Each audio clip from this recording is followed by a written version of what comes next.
வாழ்வோம் வாழ்விப்போம். இது இறைவாக்கு. இறைவனிடமிருந்து தன் அடியார்களுக்கு வழங்க பெறும் அருள் அமுதம். ஒன்றாம் அருள் அமுதம். வாசம் வாக்கு ஒன்று.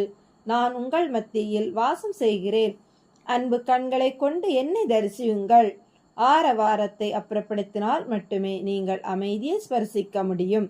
வாழ்வோம் வாழ்விப்போம். இறைவன் ஞானவேலி மெய்பிரான் ஞான சித்தர் அருளிய கால்தடம் நூலிலிருந்து. தலைப்பு சிதம்பரம் ராமலிங்கம். இளம் பருவத்திலே தன்னை உணர தலைப்பட்ட ராமலிங்கம் பாரம்பரிய முறைப்படி தெய்வங்களை வணங்கி தன் மனதை சீர்படுத்தினார். கொண்டு பிறந்த பிள்ளை என்பதால் விட்ட குறை தொட்ட குறையாக அவர் வாழ்வு அருள் வாழ்வாக மலர ஆரம்பித்தது. தமிழ் ஞான தமிழ் அவரை அடையாளப்படுத்தியது. ஒரு நிலையில் அட்டசித்தும் கைவர பெற்றவராக இருந்தார். தன் பணி ஏதென தெரிந்து தொண்டாற்றத் தொடங்கினார். அவர் வாழ்வில் நடத்திய அதிசயங்களில் இதுவும் ஒன்று. வேட்டவலம் ஜமீன்தார் திருமணமானவர். குழந்தை பாக்கியமற்று இருந்தார். இதனால் குழந்தை பேறு வேண்டும் பொருட்டு இரண்டாவது திருமணம் பண்ணிக்கொண்டார். விதியின் போக்கு புரியாது இருந்தது. சுகவாழ்வு தேடியவருக்கு சோக வாழ்வு அமைந்தது. இரண்டு மனைவியரும் குழந்தை பாக்கியம் பெறுவதற்கு பதிலாக நோயையும் பேயையும் பெற்றனர். இருவரில் ஒருவருக்கு தீராத வயிற்றுவலி நோயும் மற்றவருக்கு பேயின் தொல்லையும் வதைக்க ஆரம்பித்தது. வசதி படைத்தவராக இருந்தாலும் வேட்டவலம் ஜமீனால் மனைவியருக்கு உதவ முடியவில்லை. நோய்க்கும் பேய்க்கும் பார்த்தார். மருத்துவ செலவு கூடியதே ஒழிய வயிற்றுவலி குறையவில்லை. அது மாதிரியே பேய் அட்டகாசமும் தாங்கா வண்ண வகையில் ஆட்டி படைத்தது. தீர்வு தேடி தேடி களைத்து போனார். இந்த சூழலில் அவர் காதில் விழுந்தது சிதம்பரம் ராமலிங்கத்தால் இதற்கு தீர்வு கிடைக்கலாம் என்று சொன்னவர்களை இவர் நம்பவில்லை. அவர்களின் வற்புறுத்தலின் பேரில் வழியே இல்லாத சூழலில் வரவழைத்தார் சிதம்பரம் ராமலிங்கத்தை. சிதம்பரம் ராமலிங்கம் வேட்டவலம் அரண்மனைக்கு வந்தார். ஜமீன்தாரின் இரு மனைவியையும் வர சொல்லுங்கள் என்றார். பல முயற்சிக்கு பின் இருவரை மாடியில் இருந்து இறங்கி வர செய்தார் வேட்டவலம் ஜமீன்தார்.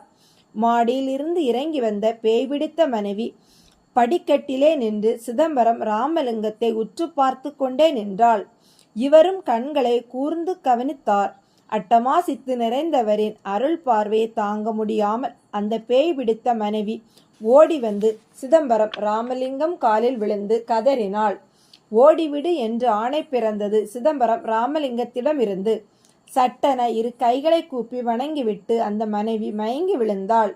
வேட்டவலம் ஜமீனுக்கு இது நம்ப முடியாத நிகழ்வாக இருந்தது. எவ்வளவு தொல்லை கொடுக்கும் பேய்!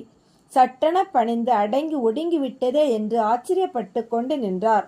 சிதம்பரம் ராமலிங்கம் ஒரு சொம்பில் தண்ணீர் கேட்டார். கிடைத்ததும் மயங்கி கிடந்த ஜமீனின் மனைவியை நீர் தொளித்து எழுப்பினார். அவரும் புது உலகிற்கு வந்தது போல் நாணி நின்றாள். ஜமீன்தார் இரு கைகளை கூப்பி வணங்கினார். கண்கள் கசிந்திருந்தன. விலை மதிப்பெற்ற செயல் என்று தன்னையும் அறியாமல் கூறினார். இப்போது அவருக்கு நம்பிக்கை பிறந்து விட்டது. மற்ற மனைவியின் நோயும் நிச்சயமாக ஓட்ட முடியும் என்ற நிலைக்கு வந்தார். சிதம்பரம் ராமலிங்கத்தை பார்த்தார். உள்குறிப்பை ஊகித்த சிதம்பரம் ராமலிங்கம் அடுத்த மனைவியை தன் பக்கத்தில் அழைத்து கையில் இருந்த செம்பு நீரை தன் கண்களால் உற்று பார்த்து குடிக்க கொடுத்தார். அவளும் அழுதபடியே வாங்கி குடித்தாள். சிறிது நேரத்தில் வாந்தி எடுத்தாள். மஞ்சளாகவும் சதை துண்டாகவும் வெளியே வந்தது. ஜமீன் பார்த்து கொண்டு நிற்க மற்ற பெண்கள் வாந்தி எடுத்தவர் முதுகை தடவி கொடுத்தனர். ஜமீன்தார் என்ன நோய் என்றார். உங்கள் எதிரி இந்த அம்மாளை கொல்ல மருந்து வைப்பீடு கொடுத்துள்ளனர். நான் அந்த மருந்தை வெளிவர பண்ணிவிட்டேன். இனி இவளுக்கு நோய் இல்லை என்றார். சொத்திற்காக செய்வினை செய்து ஏவல் பண்ணி என் குடும்பத்தை சின்னாபின்னப்படுத்தி விட்டனர். ஐயா, நீங்கள் என் தெய்வம், என் குடியை காத்தீர் என்றவர் இப்பொழுதுதான் கவனித்தார்.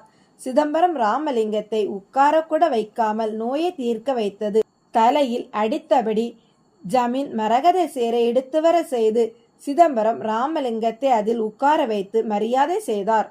அத்துடன் பார்வதிபுரத்தில் இருந்த தனக்கு சொந்தமான பல 100 வேலி நிலத்தை தானமாக கொடுத்தார்.